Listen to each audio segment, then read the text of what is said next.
João capítulo de número 19. Brigadão. A partir do versículo 24 em diante. Glória a Deus. Evangelho de Jesus, segundo escreveu João, capítulo 19, versículos 24 em diante.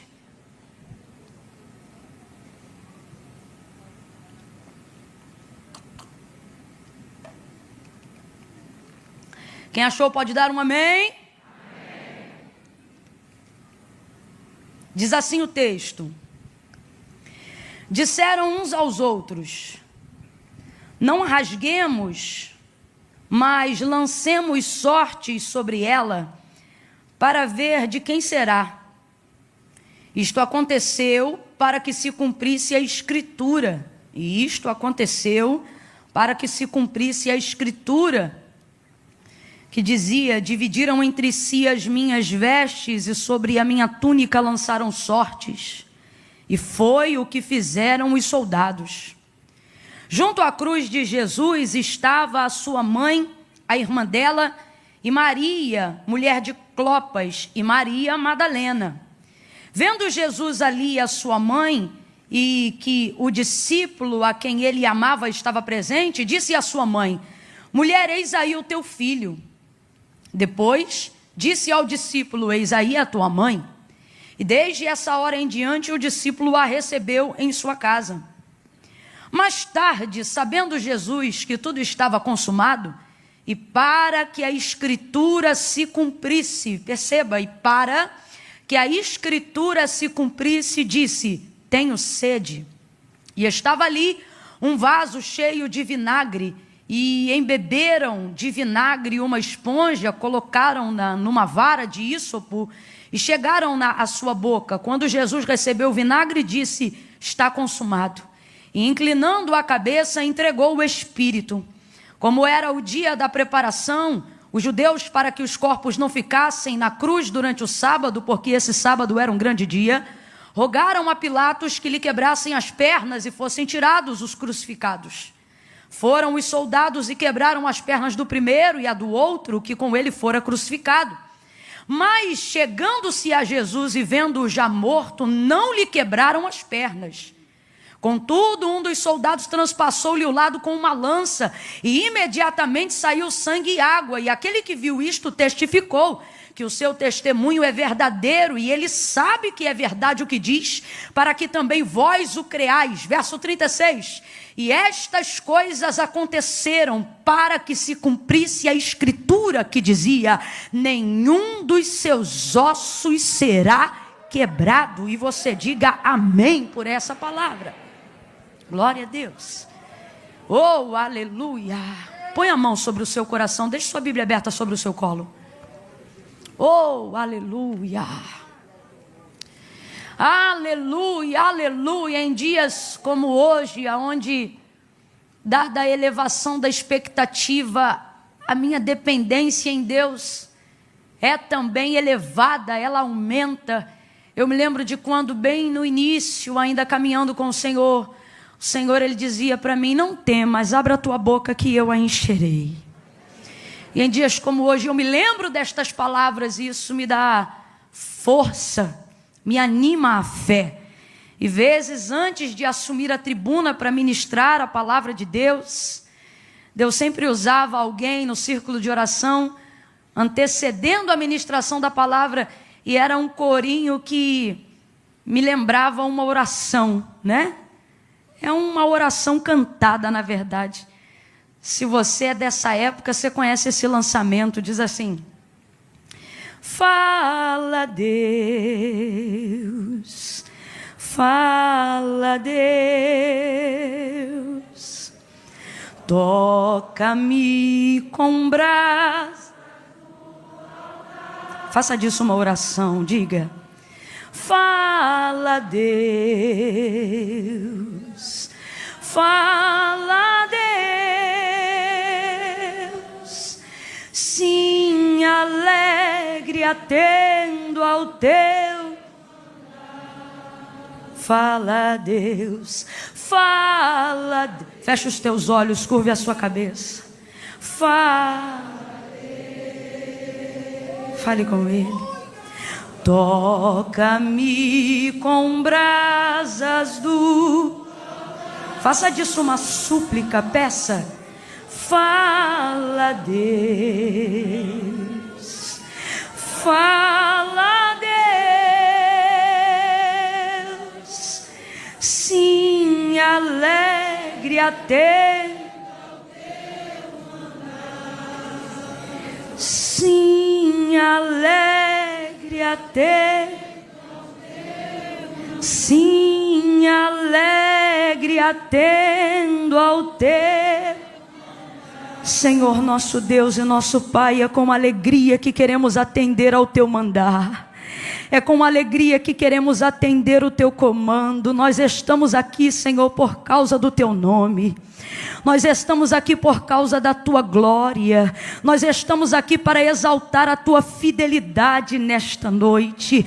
Nós estamos aqui porque ninguém nos ama como o Senhor nos ama. Nós estamos aqui por causa da multidão das tuas misericórdias, que tem sido a causa de não sermos consumidos, Deus. Quantos levantam pela manhã e à tarde já não são, mas nesta noite, como Davi, nós podemos te erguer um altar de adoração e tributar a ti toda a honra e toda a glória que é devida ao teu nome, porque nós deitamos, dormimos e estamos de pé, porque só o Senhor nos faz habitar em segurança. Quantas vezes tu tens sido o abrigo seguro, quantas vezes o Senhor tem sido o nosso chão, o nosso sustento, a nossa força. Quantos aqui nesta noite vieram do trabalho, outros pegaram trem, alguns vieram de carro, alguns no conforto, outros vivendo um revés da vida, mas todos estão diante do teu altar, Senhor. Todos estão diante da tua grandiosa presença, não porque queremos ouvir apenas uma palavra motivacional, não porque queremos administrar apenas um culto, mas porque precisamos ouvir a tua voz para termos a paz que excede todo o entendimento. É a tua palavra que orienta e que governa a nossa vida. Quantas vezes a nossa esperança já não foi renovada pelo poder da tua palavra?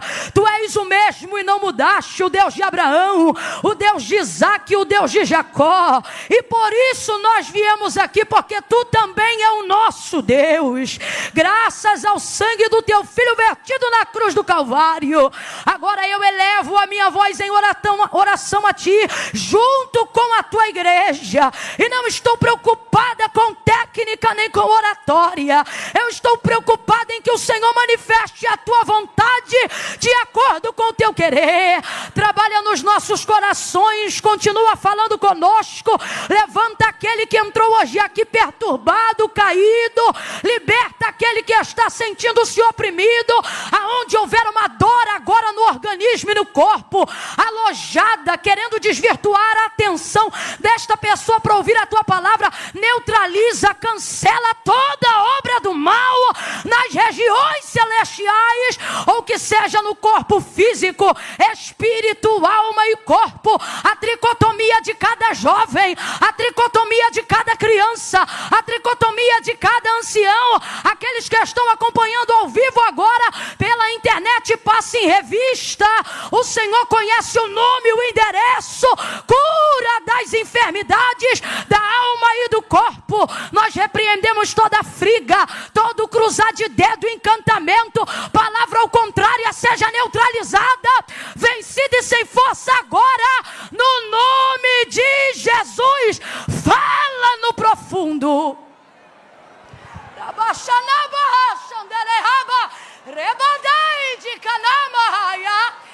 Fala no profundo, no oculto e no escondido, e alinha-nos ao centro da tua vontade e o teu querer.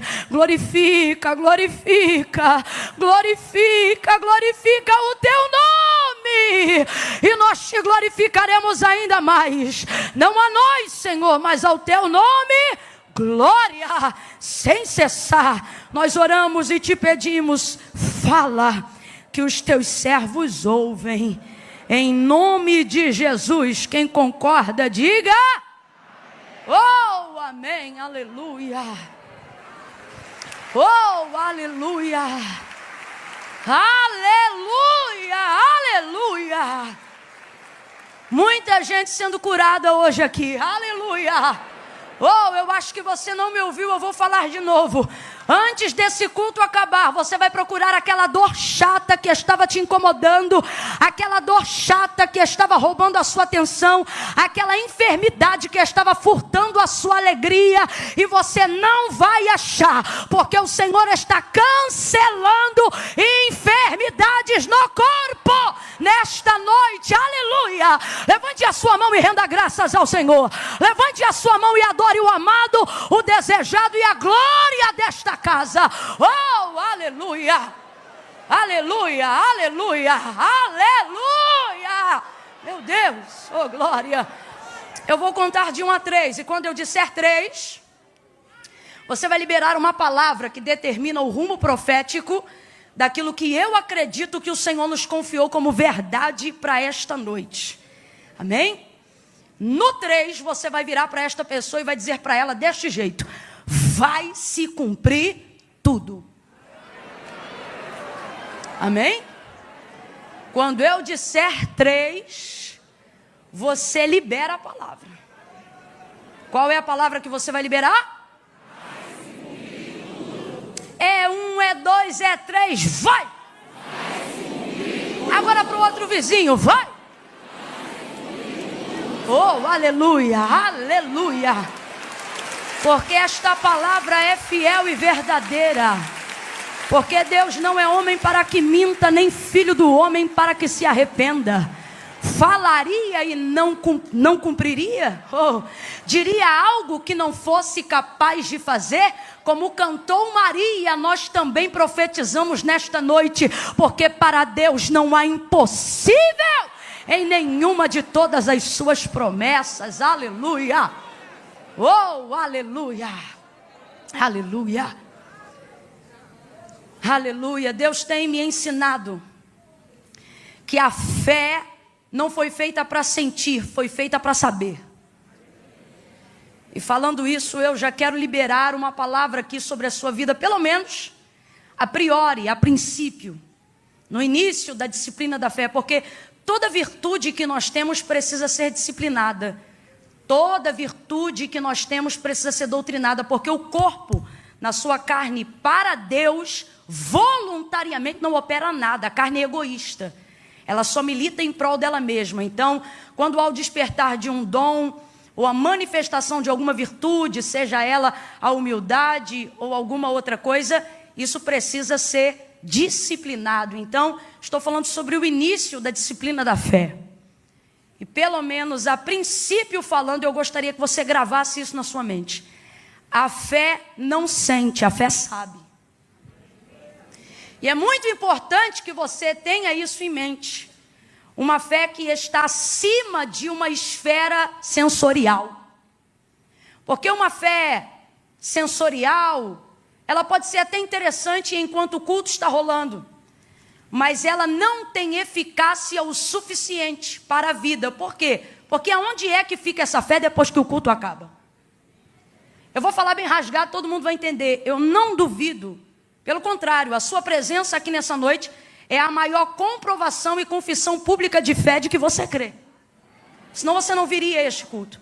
Mas na maioria das vezes a nossa fé, ela é certa por ser verdadeira, mas por estar sendo executada na área errada, até aquilo que era para dar certo dá errado.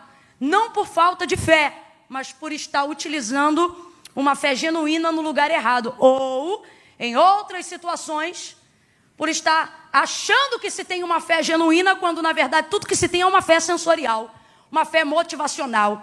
Você fica animado enquanto o louvor está cantando, você crê. Você se anima enquanto a palavra está sendo pregada, mas depois a sua vida oscila igual um gráfico de um cardiograma. Ora lá em cima, ora lá embaixo, porque você precisa ser motivado o tempo todo pelo que você sente para você passar a crer. E uma fé que é governada por sentimentos não é o suficiente para te dar estabilidade. Não é o suficiente para que você venha provar de uma vida de milagres. O que disse Jesus para Marta? Se credes, verás a glória de Deus. E ela tinha fé, Marta, por exemplo, tinha muita fé. Eu já falei sobre isso aqui. Quando Jesus chega na aldeia de Betânia, depois de Lázaro, 4 dias já morto, ela diz assim: se tu as tivesses aqui, o meu irmão não teria morrido. Ela tem uma fé verdadeira, mas conjuga no passado. Ou seja, eu creio tanto que a vida de Lázaro estava na tua mão, que se o Senhor estivesse, olha isso, conjugação do passado, está dizendo, se o Senhor estivesse aqui antes, ou seja, eu tinha fé para antes, meu irmão não teria morrido. A fé dela em Jesus é verdadeira, mas ela aplica conjugando no passado. E fé no passado não resolve nada. Fé no passado não resolve nada. Aí Jesus libera uma palavra que traz ela para cá. E diz assim para ela: Marta, teu irmão vai ressuscitar. Só que ela pega a fé, tira do passado e joga direto para o futuro. Ela diz: eu sei, naquele grande dia, foi longe demais. Ou seja, a fé é verdadeira. Eu sei, na conjugação do grego em João 11, significa eu creio. Ou seja, a fé ela tem, mas está conjugando no tempo errado. Ou ela tem fé no passado, ou ela tem fé no futuro. Mas Jesus olha para ela e diz: Marta, se credes, verás a glória de Deus. Quando? No passado? No futuro? Aqui, hoje e agora. O que ele está fazendo? Ele está corrigindo a fé de Marta, dando a ela expectativa. Agora presta atenção. Eu vou entrar em João, mas eu preciso preparar a sua mente para o que diz a palavra do Senhor em João 19. Perceba isso. Jesus, quando sai da aldeia de Betânia, já toma uma decisão: eu vou ressuscitar Lázaro. E ele precisa do conselho de alguém para tomar essa decisão? Ele precisa da fé de alguém para tomar essa decisão? Muito antes de animar os discípulos para irem a Betânia, muito antes de animar Marta a crer, muito antes de corrigir a expectativa da fé da sua irmã Maria, ele já havia decidido muito antes de chegar na aldeia de Betânia. Ele disse: Lázaro está morto, mas eu vou ressuscitá-lo. Então preste atenção, Jesus não está trabalhando com a fé de ninguém para decidir se opera um milagre na vida de Lázaro. Ele já decidiu. Mesmo assim, ele vai animando a fé de todo mundo, para que as pessoas possam caminhar até a realização desse milagre com ele. E é exatamente a mesma coisa que ele tem feito conosco. Preste atenção. O capítulo onde nós lemos o momento do Calvário, a crucificação de Jesus Cristo, vão haver 4 menções, das quais 3 em João 19. Nós separamos nesta noite, onde o texto massifica, falando que algumas coisas, mesmo que fossem tristes, pesadas e outras triunfantes, todas elas, segundo o relato de João, que foi testemunha ocular do episódio do Calvário, determinam que aconteceram pela batuta orquestrada da palavra. Se você substituir a palavra escritura por palavra, é basicamente o que o texto está dizendo. Que tudo o que aconteceu diante de Jesus, ou com Jesus, no momento do Calvário, aconteceu para embasar as palavras liberadas pela boca do profeta Isaías. Quem ainda está comigo, diga amém. Tudo que parecia avesso, tudo que parecia inverso, tudo que parecia incerto, e até o que demonstrava medo, insegurança, tristeza, vergonha e dor, João vai pontuar cada uma dentre as 4, e nós escolhemos hoje aqui 3, aonde ele deixa claro dizendo: isto aconteceu para se cumprir a Escritura, e isto aconteceu para se cumprir a Escritura, e isto aconteceu para se cumprir a Escritura. Veja como a palavra de Deus é quem vai determinar tudo aquilo que vai acontecer na vida do próprio verbo vivo feito em carne. O que eu estou querendo dizer com isso e o que isso tem a ver com fé, você vai entender agora. A maioria de nós que estamos aqui, sem dúvida nenhuma, temos fé. Complete aí para mim: nós temos fé. Nós temos fé. Mas não pode ser uma fé sensorial, uma fé que só sente. A fé verdadeira não está baseada no sentir, está baseada no saber. Porque se eu tomo decisões, ou se eu interpreto as circunstâncias que se movem ao redor de mim na minha vida, baseado somente naquilo que eu sinto, hoje eu creio, amanhã eu não creio. Hoje eu tenho força, amanhã eu não tenho força. Se está tudo bem, eu fico legal. Se de repente a porta se fecha, eu me entristeço. Porque eu estou deixando os meus sentimentos governarem a minha vida. Aonde nascem os sentimentos? Na alma. E a fé está ali? Não, a fé é motivada pelo Espírito. As rédeas da minha vida precisam estar nas mãos do Espírito. Então, quando o Espírito se manifesta, querendo demonstrar qualquer coisa que é contrário à palavra. Se eu tenho de Deus palavra, consequentemente também terei fé. E darei ao Espírito autonomia para, sujeitando a alma, ele dizendo, segura ela aí.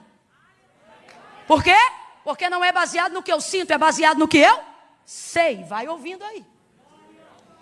Então tudo que é seguro, tudo que é estável, tudo que existe e que há, não está baseado prioritariamente na fé, está baseado prioritariamente na palavra. Camila, então o que você está dizendo, que não precisa ter fé? Não, eu só estou dizendo que uma fé que não é baseada na palavra não se sustenta. Ela só dura um culto, ela só dura um louvor, ela só dura uma oração, ela só dura uma noite, ela só dura um período de campanha. E o Senhor te chamou para viver uma vida abundante que vai te conduzir à eternidade. Então você não pode ter uma vida onde as suas decisões e o governo das suas decisões esteja na mão dos seus sentimentos. E o que é que está acontecendo hoje? A maioria das pessoas estão conduzindo a sua crença em Deus baseado naquilo que elas sentem. Por quê? Porque não tem conteúdo acerca daquilo que Deus falou sobre elas.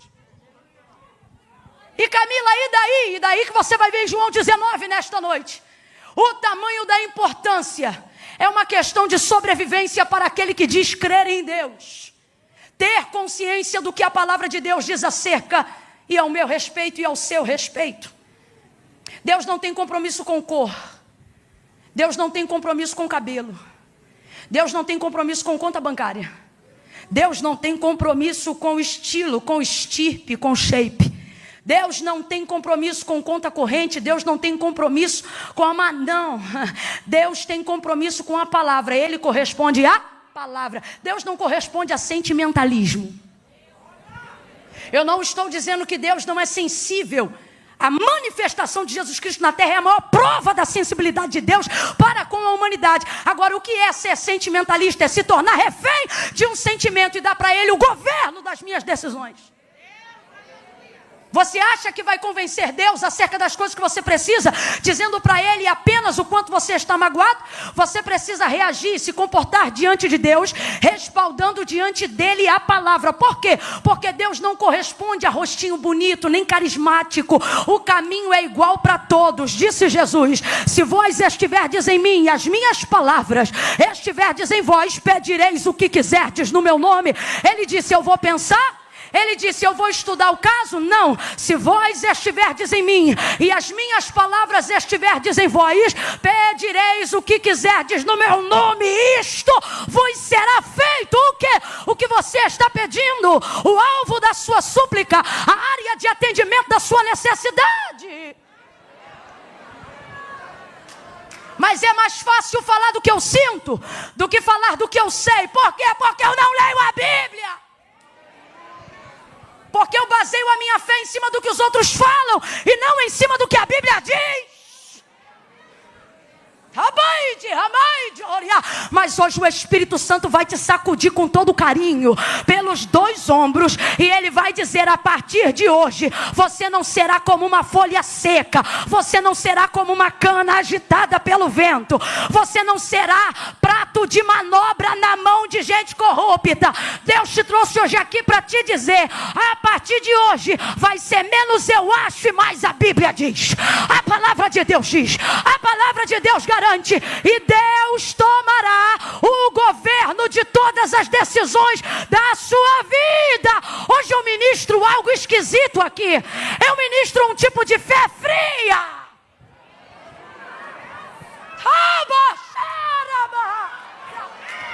Um tipo de fé fria. A fé da sunamita, por exemplo. A fé de uma mulher que acabou de perder um filho. Único filho. Cumprimento de promessa, predito pela boca de Eliseu, morreu. O texto diz, meio-dia, menino no colo, morreu. Complete aí, por favor, 2 Reis 4, o menino morreu.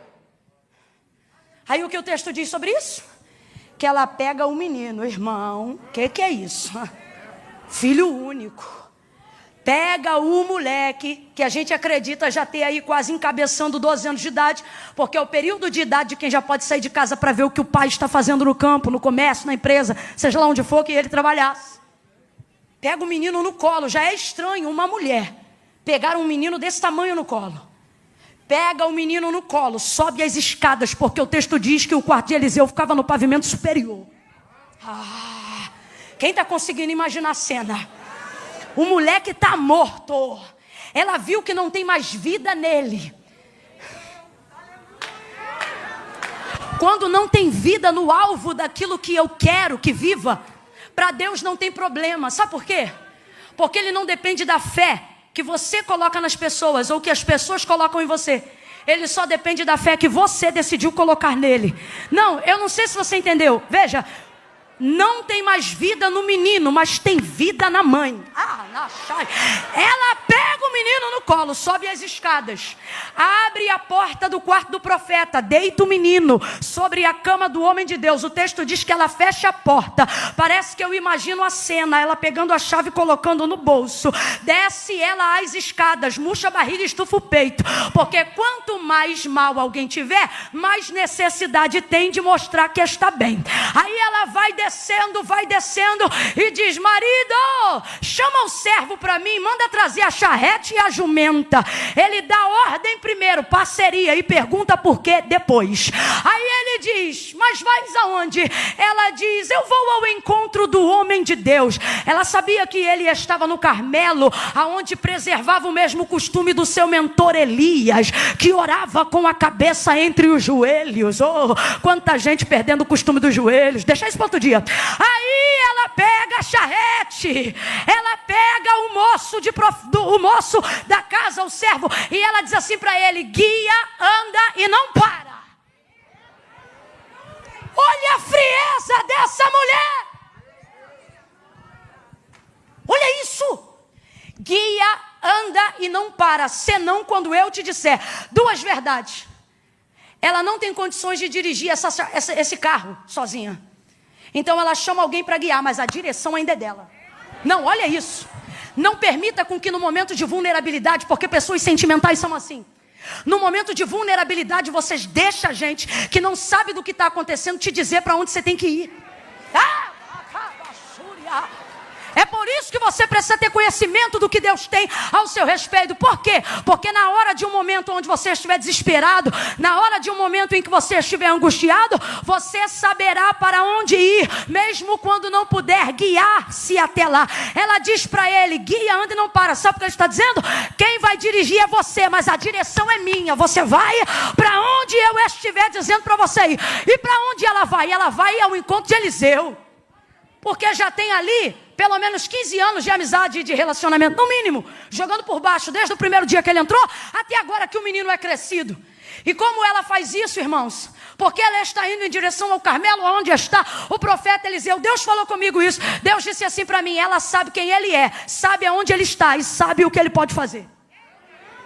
Quando você sabe quem é Deus, e agora eu estou falando para você, quando você sabe quem Deus é, sabe aonde Ele está e sabe o que Ele pode fazer, a charrete pode estar na mão de quem for, mas a direção é sua. Vai por ali, vem por aqui, sobe ali, desce ali. Ela chega lá. Agora responda para mim. Responda para mim com inteligência, não precisa espiritualizar, porque hoje é uma das coisas que a gente menos vai fazer aqui, porque eu quero te convencer sobre uma fé real. Uma fé real e não sensorial. Diga para mim: filho único, morto, sozinho dentro de casa. Não, eu vou fazer a pergunta ainda. Filho único, morto, sozinho dentro de casa. Pegou sozinho, trancou sozinho, chamou sozinho, está indo sozinho. Está desesperado ou não está? Estamos falando da mãe agora. Está desesperado ou não está? Está angustiado ou não está?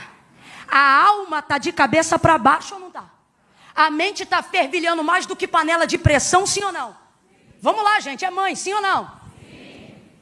Qualquer mãe, na condição dela, poderia sair gritando, desesperada: ai, meu filho! Se fosse no Rio de Janeiro, ela iria para a rua e dizia: chama SAMU! mão no cabelo, se ela quisesse rasgar as vestes e trazer terra sobre a cabeça, nós a compreenderíamos. Ninguém criticaria ela é mãe. E perdeu o seu filho. Mas olha o que ela faz. O desespero está lá dentro. A angústia está lá dentro. O medo está lá dentro. O temor está lá dentro. O receio está lá dentro. Mas ela coloca tudo na mão do Espírito e diz: segura a alma que eu vou atrás do profeta. Só para você entender. Ela não faz escândalo, ela não arma barraco gospel. Ela chega para o profeta e diz: vive a tua alma, que eu não vou te deixar. Enquanto você não sair daqui comigo, para quê? Para resolver esse problema. Ela faz o profeta ir lá, e é a primeira vez em toda a carreira de Eliseu que ele não sabe o que fazer. A primeira vez. Porque aqui é amizade, não é Deus mandando. Aqui é Deus dando a Eliseu noção de responsabilidade de quem criou uma aliança. Porque a sunamita veio para humanizar Eliseu. Mas escute aí, ele vai para a casa dela, chega lá, anda de um lado para o outro. Parece que Deus dá uma direção para ele, deita em cima do menino enquanto o corpo ainda está quente. Você vê, o corpo do morto está quente, mas ela está fria. Por quê? Porque se ela sabe quem ele é, sabe aonde ele está e sabe o que ele pode fazer, ela não permite nenhuma sensação, nenhum sentimento, nenhuma atitude fora do controle e do plano daquilo que ainda pode ser feito, destruir aquilo que ela acredita que ainda pode acontecer. Então responda para mim, essa mulher tem fé ou não tem? Tem fé ou não tem? Mas não está pulando, não está dando glória a Deus, não está rodando, não está falando em língua, mas tem fé ou não tem? E a Bíblia diz que essa é a vitória que vence o mundo, a nossa fé. Ela tem fé em quê? No conhecimento da construção do relacionamento que ela desenvolveu com Eliseu durante todos esses anos. Ela não sabe apenas o que ele é capaz de fazer, ela sabe quem ele é. Porque no dia que ela construiu um quarto junto ao muro da casa, o que ela disse ao marido? Marido, vamos construir um quarto junto ao muro da nossa casa, porque eu tenho visto que este homem que sempre passa por nós é um santo homem de Deus. Ela sabia quem ele era e sabia o que ele podia fazer. Ela manteve o controle não baseado no que ela sentia, ela manteve o controle baseado no que ela... Abre a boca, baseado no que ela sabia. É esse tipo de fé que o autor da carta aos Hebreus fala. É a fé de alguém que não está tão preocupado em transparecer fé aos outros, mas está extremamente comprometido em mostrar para Deus que sabe no que ela acredita, no que ele acredita, no que sua vida deseja, aonde estão as suas expectativas. E Camila, por que hoje em dia já não está acontecendo mais assim com tanta frequência? Será que está faltando fé? Não. O que está faltando é expectativa na palavra para que haja realidade de fé. A Bíblia diz que a fé vem pelo ouvir e o ouvir da palavra de Deus. Não é qualquer palavra, a fé vem pelo ouvir e o ouvir da palavra de Deus. Se a fé vem pelo ouvir de Deus, quando eu começo a me relacionar com Deus, eu não me relaciono com Ele manifestando primeiro a fé. Eu primeiro preciso manifestar em mim a palavra, e a minha fé se manifestará diante de Deus. Camila, eu não entendi. Vai entender que eu vou falar rasgado. Na ordem e na escala de prioridades de quem se relaciona com Deus, você coloca a fé no primeiro lugar e deveria colocar a palavra. Porque não tem como manter a fé na primazia se primeiro você não tiver a palavra. Vou falar mais rasgado e quem tem 12 anos vai entender também.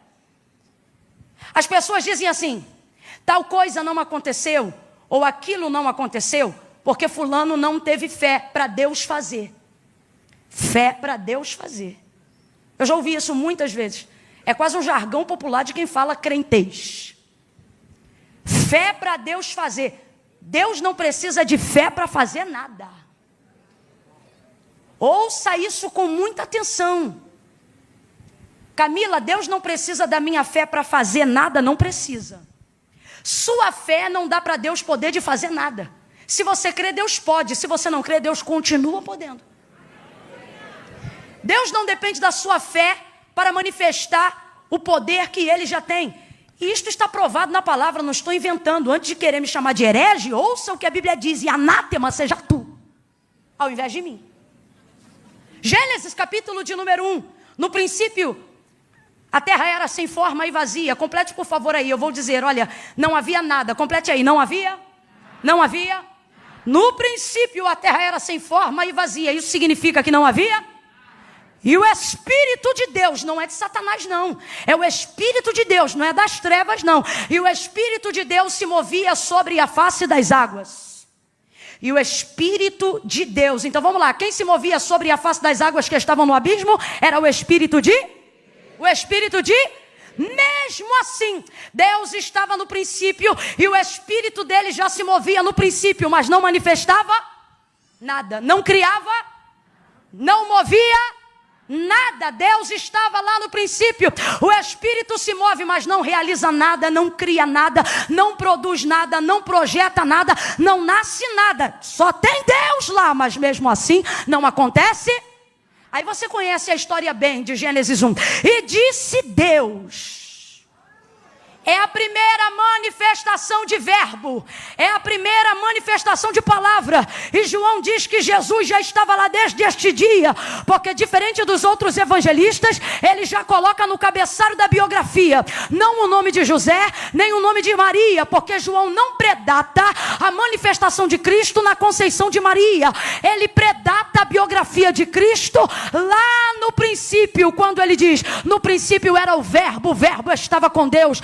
O verbo era Deus, nele estava a vida, e a vida era a luz dos homens. Ouça isso, Gênesis 1, aí ele diz assim, e disse Deus, haja luz.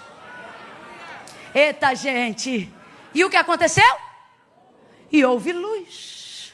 E disse Deus, haja luz, e houve luz.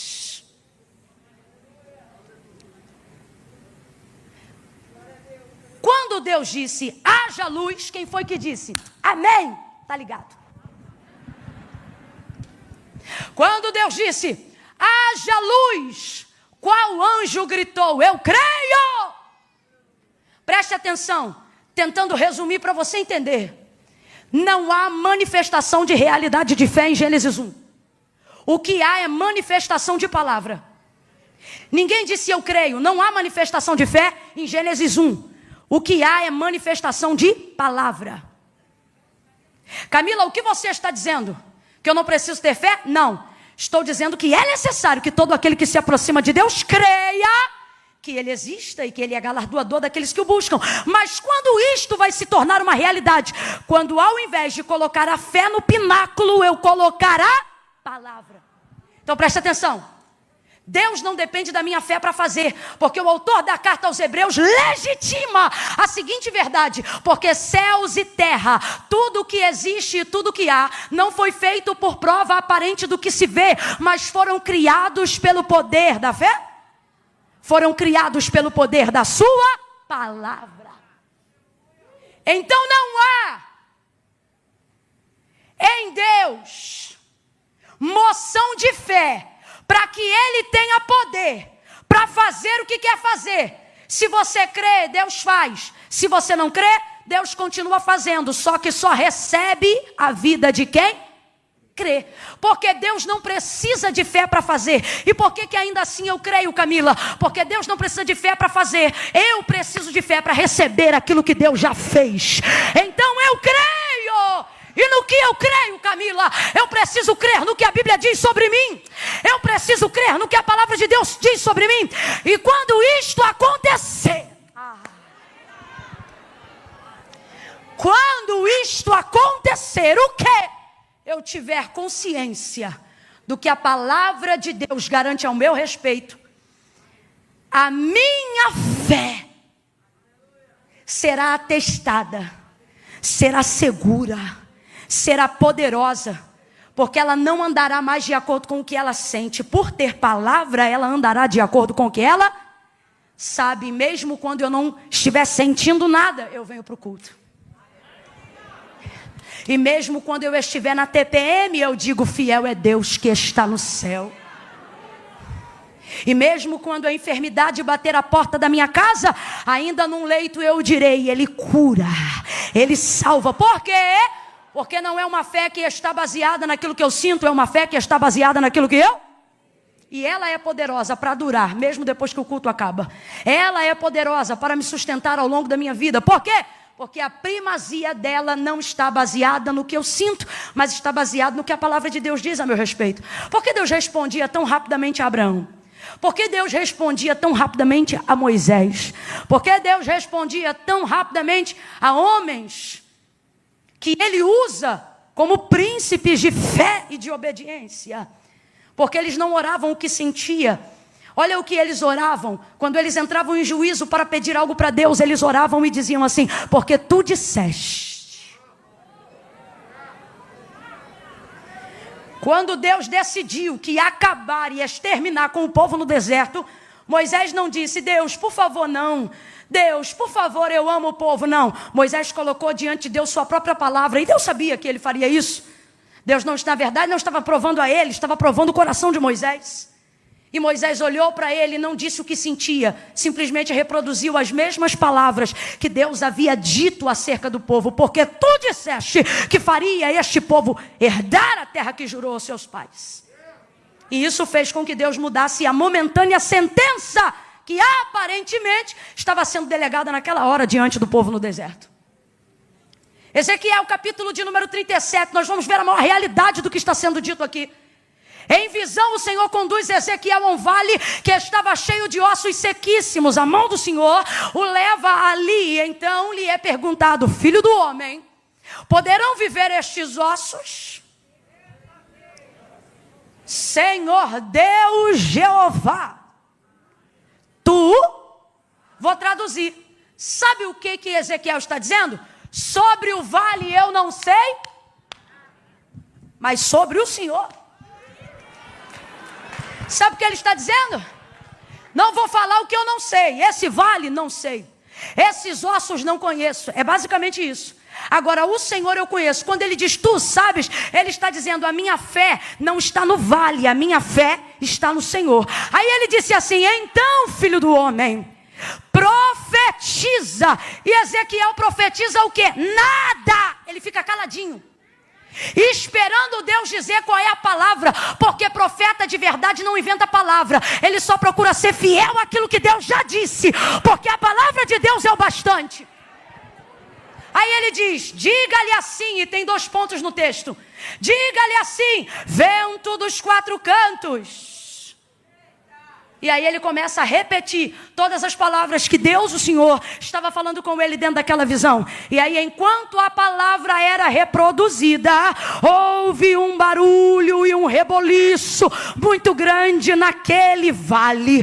Ossos foram se juntando aos seus ossos. Se Ezequiel chegasse ali e por conta própria, na visão, ele dissesse: ossos se colhem, juntas se liguem, se movam, exército se levante. Se Deus não tivesse falado, não iria acontecer nada. Mas porque ele está reproduzindo uma palavra que já foi dita. Para de querer inovar. Para de se tornar dependente de uma nova revelação. O manto do remanto, do profundo, do escondido, do prado. Se preocupe em absorver aquilo que Deus já disse. E Deus está me mandando dizer agora o que foi. Quais são as palavras que Ele já liberou a seu respeito. Mais fé não é quem diz eu creio. Mais fé tem quem crendo obedece. Pare de espiritualizar as coisas que Deus já mandou você executar. Quantos milagres estão estacionados? Porque ao invés de confessar uma incredulidade verdadeira, preferimos manifestar uma falsa fé.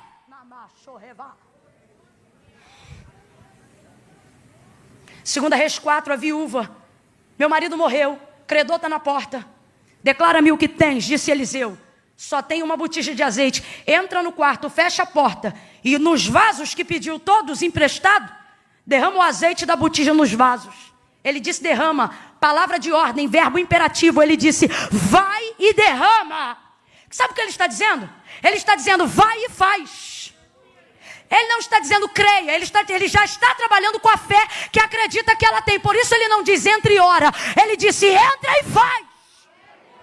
Ah não, vou falar isso aqui. Aí a gente entra no quarto, tá com a palavra, tá com a palavra. A palavra do profeta é, entra e derrama. A gente segura a botija. Quando vê a quantidade de azeite que tem na botija e a quantidade de vasos que está esperando para ser cheio, a gente fecha o olhinho. Senhor meu Deus e meu Pai, eu estou aqui na tua presença e te apresento esta botija. Leva a mão, não vou falar rasgado. Você está espiritualizando o que Deus já mandou você fazer. Sabe por que teve milagre?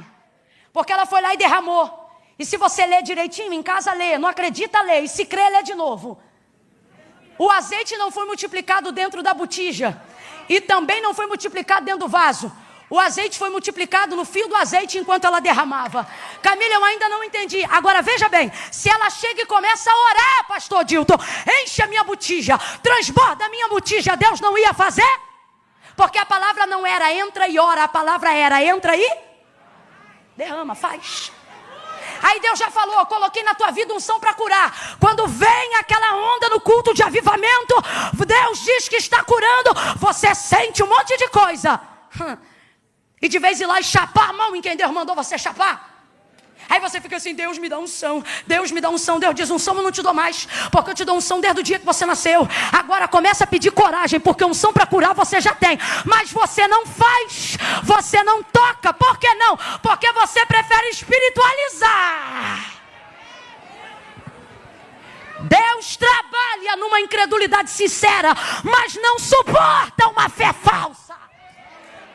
Voltou na mesma casa que os discípulos o tinham visto, mas Tomé não cria. Se eu não colocar o dedo nos cravos, não creio. Ah é? Jesus volta na casa de novo. Comeu lá? Não. Bebeu lá? Não. Dormiu lá? Não. Falou mais alguma coisa aos outros 11 ou aos 10, perdão? Também não. Voltou lá só por causa de quem? Tomé, porque disse, não creio. Aí Tomé está lá dentro da casa, aparece Jesus, esperando ele. Ele toma um susto. Senhor! Senhor não, vem aqui. Bota a mão aqui. É porque sou eu que estou falando. Claro que Jesus não falou assim. Estou parafraseando. Senhor, eu creio. Eu creio não. Vem aqui, mete a mão aqui. Veja a lança que perfurou. Enfia o dedo no cravo aqui, ó. E aí, agora você crê, Tomé? Agora eu creio. Mas bem-aventurados que não viram, mas creram. Escute isso. Camila, Deus corresponde à incredulidade? Se ela for sincera, ele não corresponde, mas trabalha. Ele vai lá e lapida.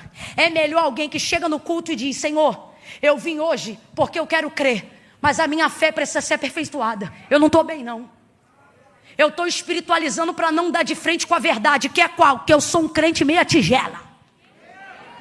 Eu estou espiritualizando porque a real é que eu não tenho coragem de fazer nada do que o Senhor me orientou a fazer.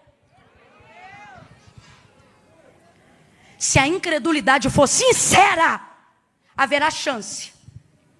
Mas se a fé for falsa, pode vir 7, 14, 21. Não vai acontecer. Estou sendo sincera. Agora, vou lá, estou sentindo de ir não, mas eu vou lá porque eu sei. Por isso Paulo não disse, ofereça um culto espiritual para Deus. Ele diz, vem para o culto e ofereça um culto racional. Vem aqui e coloca diante de Deus o que você sabe, o que a Bíblia diz. Camila, isso é afronta? Não. É entrar em juízo com Deus, é anunciar a sua palavra, é dizer, Deus, eu estou aqui porque a tua palavra diz assim, a tua palavra diz assado, e a tua palavra diz isto, e a tua palavra diz aquilo, e por isso eu vim. Fechando em João 19, porque eu pareço doida, mas não sou. Verso 24. Quando os soldados rasgam as vestes e lançam sorte sobre a túnica, João termina o verso 24 dizendo assim, quem fizeram isso foram os soldados. Olha o que acontece na vida de alguém que é norteado pela palavra. Olha o que a fé de alguém que é embasada na palavra faz com tal pessoa. Foram os soldados que fizeram isto. Isto o quê? Rasgaram, tiraram, desnudaram. É momento de vergonha ou não é? Vamos lá, gente. É vitupério ou não é? É vergonhoso e constrangedor, sim ou não? Vem, igreja, sim ou não? Sim. Só que João diz assim, mas isto aconteceu para que se cumprisse a Escritura. Vamos substituir pela palavra, para que se cumprisse a...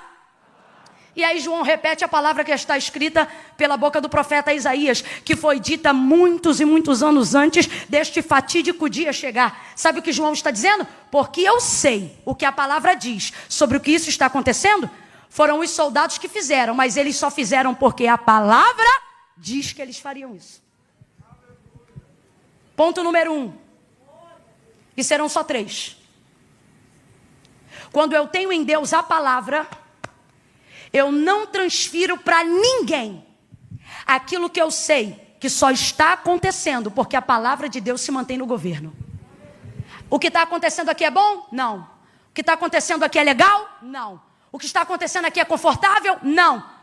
O santo, o cordeiro imaculado, o inocente, está sendo vituperado, tendo vestes rasgadas e achacotado diante de uma multidão. Mas o texto diz, os soldados fizeram, mas só fizeram porque a palavra disse. O que é isso? Governo máximo.